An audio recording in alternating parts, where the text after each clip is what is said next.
va commencer par mon choix, et j'ai fait très original, hein, j'ai pris un jeu Rockstar. Mais bon, hein, au bout d'un moment, ces jeux sont marquants, c'est pour de bonnes raisons. Donc bon, Red Dead Redemption, pourquoi il y a un avant, pourquoi il y a un après? Eh bien, on va commencer ça tout de suite. Bon, ben Rockstar oblige. C'est un jeu qui est quand même beaucoup plus axé sur son histoire que sur son gameplay, hein. Voilà, je pense pas dire quoi que ce soit de controversé, mais voilà, les jeux Rockstar, c'est surtout des jeux qui sont marquants par leur histoire. Le gameplay est bien, mais il est pas spécialement, il invente rien du tout, quoi que ce soit. Ça marche correctement. Mais bon, c'est quand même un jeu relativement linéaire, même s'il y a un monde ouvert. En termes d'histoire, c'est assez linéaire. Tu vas à un point, tu vas parler à quelqu'un, tu tues des gens, tu reparles à quelqu'un, tu vas à un point. Mais ce qui le rend exceptionnel, finalement, ce Red Dead Redemption, c'est parce que l'histoire, elle est tout simplement exceptionnelle, en fait. Et c'est aussi un peu la première. Alors, pas une sortie de route, on pourrait croire que c'est péjoratif, mais quand je dis sortie de route, c'est Rockstar qui, oui, pour la première fois, sort quand même une très grosse production qui est en dehors des GTA, donc plus de contexte moderne.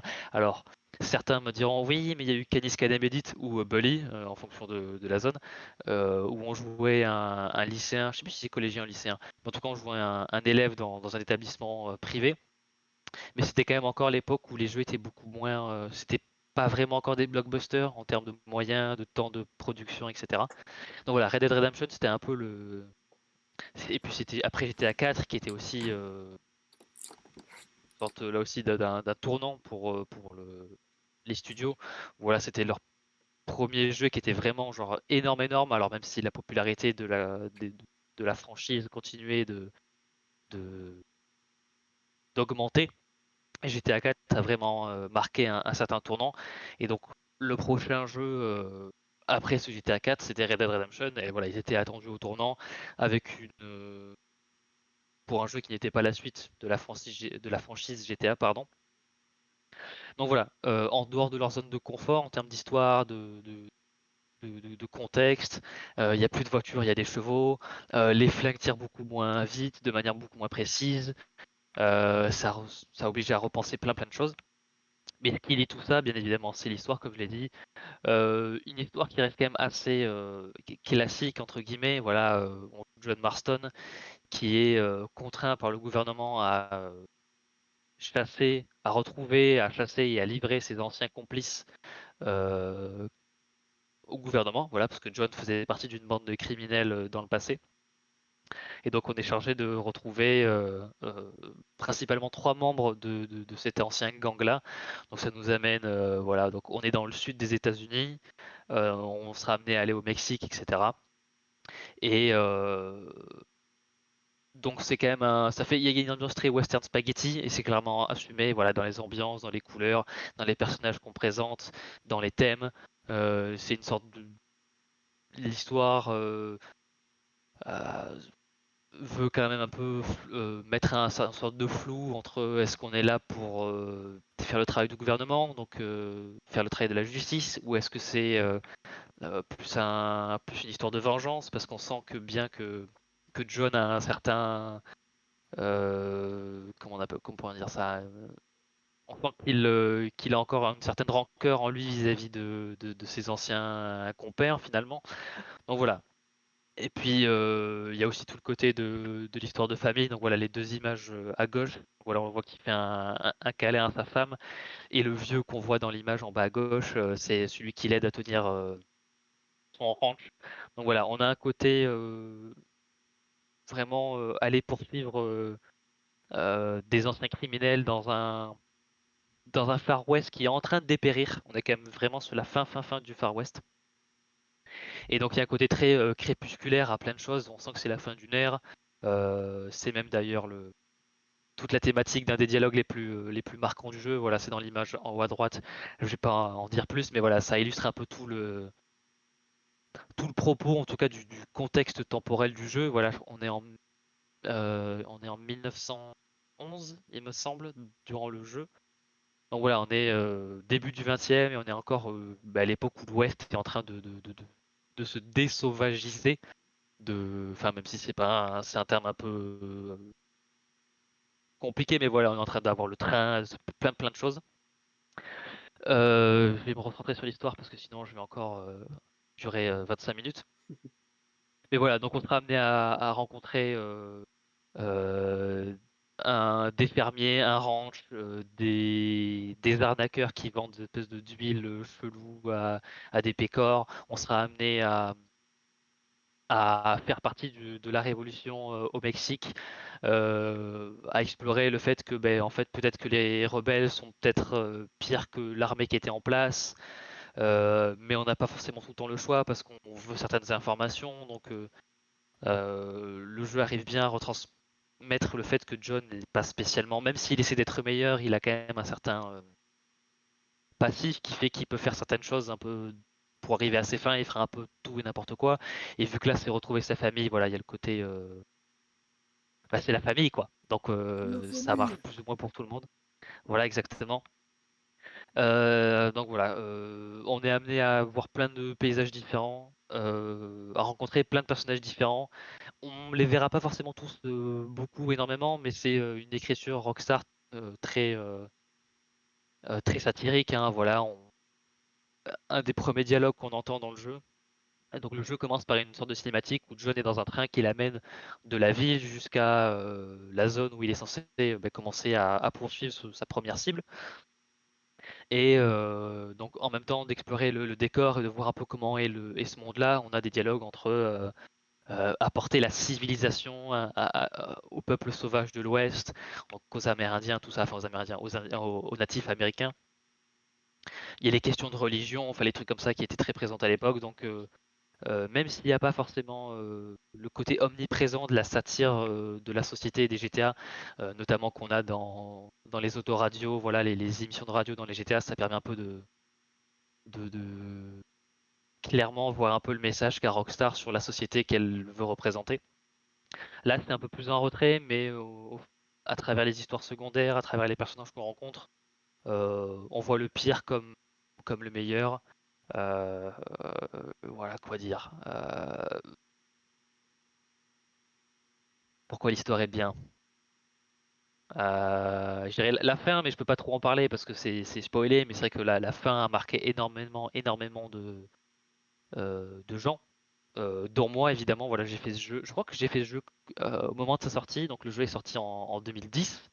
Donc j'avais pas encore 10 ans parce qu'il est sorti en mai. Donc j'avais 9 ans. Donc bon, évidemment, un jeu interdit au moins de 18 ans. Mais bon, hein, heureusement que ma mère était cool à ce niveau-là. Donc voilà, une histoire comme c'est en faire Rockstar en fait, des personnages qui sont étranges, parfois pathétiques, parfois admirables, mais toujours assez mémorables. Voilà, les personnages secondaires, c'est voilà, je m'en souviens tous et je sais vraiment identifier quelles sont leurs personnalités, etc. Et c'est pareil pour John, et c'est pareil pour sa famille, c'est pareil pour ses alliés. Donc voilà, des personnages marquants, une histoire qui certes révolutionne pas le genre, mais qui est fait avec un tel amour du western spaghetti que voilà, on sent un peu toute l'admiration des développeurs derrière pour ce genre-là, et ça se ressent dans l'histoire, dans l'ambiance, dans les personnages, qui sont peut-être en apparence ouais, très Clint Eastwoodien, dans le sens où ils sont peut-être un peu monolithiques, mais on se rend compte que finalement, c'est pas si facile que ça, et c'est souvent plus nuancé que ça, et souvent beaucoup plus, pas forcément aussi idyllique. Voilà. Donc c'est la sauce Rockstar, quoi. Ça marche bien, quoi. Euh, Au-delà de l'histoire, c'est un jeu qui, depuis que je ne pouvais plus y jouer, voilà, parce que dès que je me suis débarrassé de ma Xbox 360, ben, je ne pouvais plus jouer à ce jeu, parce que ben, pendant très longtemps, il n'a pas été disponible sur les nouvelles consoles. Donc ouais, pendant bien des années et des années, je ne pouvais pas jouer à ce jeu et ça me démangeait parce que ben, ne serait-ce que ben, parcourir ce monde-là, il y a quelque chose de marquant. Enfin, la manière dont ils utilisent les lumières, dont les sons sont créés. Je parlerai de la musique un peu plus tard, mais voilà, dans l'ambiance lumineuse, l'ambiance sonore, le fait ne serait-ce que de juste marcher dans l'allée principale d'un village où on voit un mec bourré sortir du saloon, alors que voilà, le soleil est en train de se coucher, il y a une lumière dorée qui tombe. Ne serait-ce que le bruit des menus, le bruit des bottes avec les éperons qui touchent au sol. Voilà, il y a tout dans le jeu qui crée une ambiance tellement particulière. Alors bon, il y a aussi le facteur de nostalgie qui fait que voilà, ça a dû me marquer vraiment beaucoup, beaucoup. Mais voilà, et puis dans chaque ville a vraiment son ambiance propre. Que ce soit alors en bas à droite, c'est une ville qui s'appelle Thieves Landing. Donc, je sais pas, le landing, je sais pas comment on pourrait traduire landing pour dire une ville. En tout cas, c'est genre le repère des voleurs, quoi, en gros. Voilà, c'est une ville qui est assez mal famée. Donc, à chaque fois qu'on entre dans la zone, il fait tout en gris, où il pleut, pardon. Moi aussi, je bug un peu. Alors, c'est complètement irréaliste, hein, parce que, alors, sauf pour ceux qui habitent potentiellement, je sais pas, en Bretagne ou en Normandie où il pleut vraiment tout le temps. J'exagère à peine. Mais voilà, dans la vraie vie, à chaque fois qu'on arrive dans une zone, il se met pas à avoir des nuages qui commencent à apparaître dans le ciel. Et enfin voilà, ça n'existe pas. Mais dans le jeu, c'est comme ça. Et ben, c'est pas grave parce qu'en fait, ça crée une ambiance très particulière. Les lumières sont beaucoup plus froides. Tout est dans les gris, les blancs. Enfin, il y a quasiment plus de couleurs finalement. Là où quand tu es dans l'ouest américain, vraiment dans les plaines sauvages, on a une couleur beaucoup plus chaude. Voilà, on a du orange, on a du jaune. On sent vraiment on ressent même la chaleur en fait des déserts, que ce soit aux États-Unis ou au Mexique. Voilà, donc le jeu arrive à nous faire ressentir des choses en termes d'ambiance, de température, euh, dans toutes les régions, en fait, finalement. Au Mexique, ce sera une chaleur beaucoup plus intense. On verra les ondulations au loin, voilà, causées par la chaleur qui déforme un peu le paysage. Euh, on aura une topographie beaucoup plus différente. En haut à gauche, on est au Mexique, voilà, on a des espèces de formations rocheuses. Je sais pas comment ça s'appelle, mais voilà, alors que vraiment euh, au nord de la rivière, voilà, quand on est aux États-Unis, on est dans un climat beaucoup plus tempéré finalement. Il y a un peu plus d'arbres, il y a un peu plus de chemin de fer, il y a un peu plus de maisons, de villes, etc.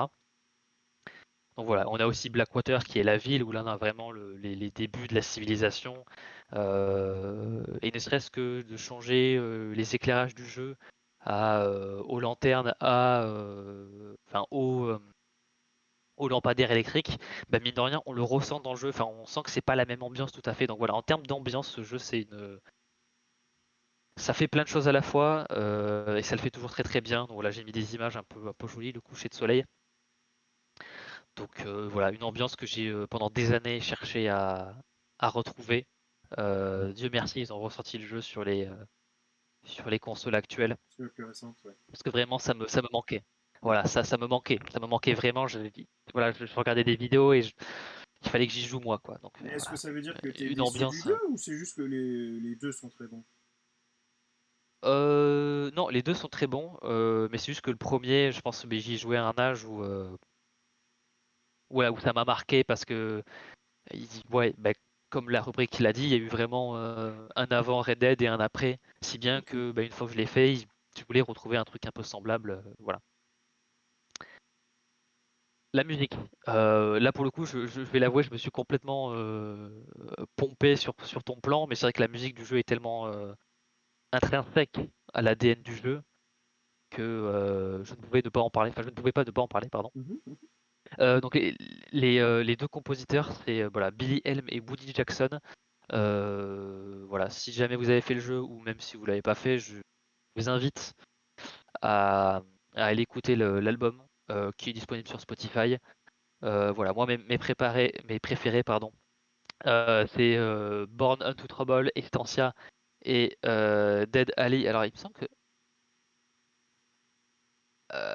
alors, ou alors c'est moi qui déconne.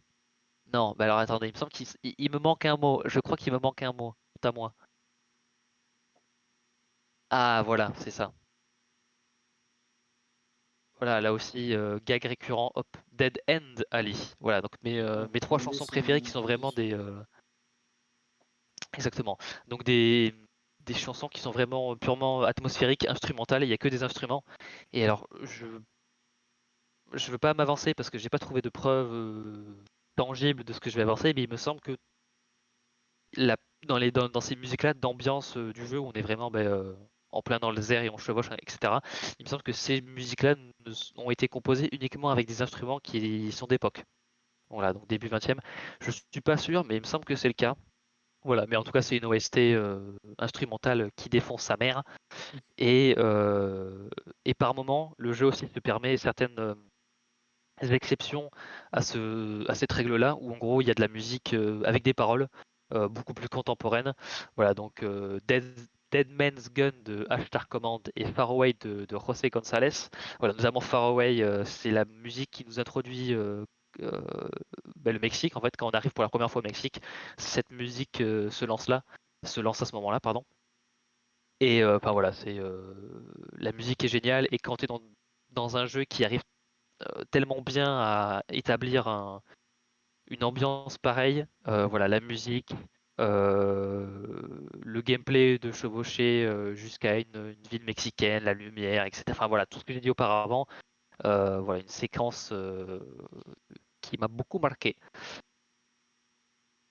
Euh, et si ce jeu a été aussi autant marquant pour moi, c'est qu'au-delà du mode histoire, une fois qu'on a fini l'histoire, une fois qu'on a fait toutes les quêtes secondaires, une fois qu'on a fait les défis, une fois qu'on a récolté toutes les plantes, qu'on a trouvé tous les trésors, qu'on a vagabondé dans la carte pendant des heures et des heures, à l'époque de la Xbox 360 et de la PS3, il y avait aussi un mode multijoueur sur Red Dead Redemption sur lequel j'ai passé des heures et des heures avec des amis que je ne connaissais pas en vrai, que j'avais uniquement rencontrés sur le Xbox Live à l'époque.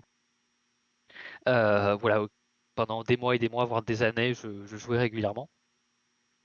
Et ben voilà, on retrouve toutes les qualités du jeu de base, hein, donc une ambiance très bien retranscrite. Euh, bon, il n'y a pas tout le côté narration et histoire évidemment, mais il y avait quand même des missions. Alors, on pouvait jouer en jeu libre et faire n'importe quoi avec ses potes, ce qui est toujours très amusant. Mais il y avait aussi des missions un peu plus scriptées euh, qui permettaient voilà, de se plonger dans certains scénarios plutôt épiques, etc. C'était à l'époque où Rockstar n'avait pas complètement ruiné leur mode multijoueur avec des microtransactions et des trucs à la con comme ça. Enfin voilà, pour le coup, voilà, depuis GTA V, je suis beaucoup moins fan des modes multijoueurs des jeux Rockstar. Voilà, parce qu'il y a tout le temps il faut se payer des trucs, etc. Et je trouve que c'est vraiment passer des heures et des heures pour se payer des trucs beaucoup trop chers. Enfin bon, voilà, c'est pour ça que j'ai mis ça encore la faute du capitalisme. Parce que voilà, je trouve qu'ils Rockstar a une très bonne recette avec et GTA 4 et Red Dead Redemption en termes de mode multijoueur. Et ils ont un peu abandonné ça au prix des nouveaux modes multijoueurs, que ce soit dans Red Dead Redemption 2 ou dans GTA 5. Voilà, voilà, ça me chagrine un peu, mais voilà. Mais en tout cas, le mode multijoueur passait d'excellents moments là aussi, donc ça a marqué un bon pan de ma jeunesse.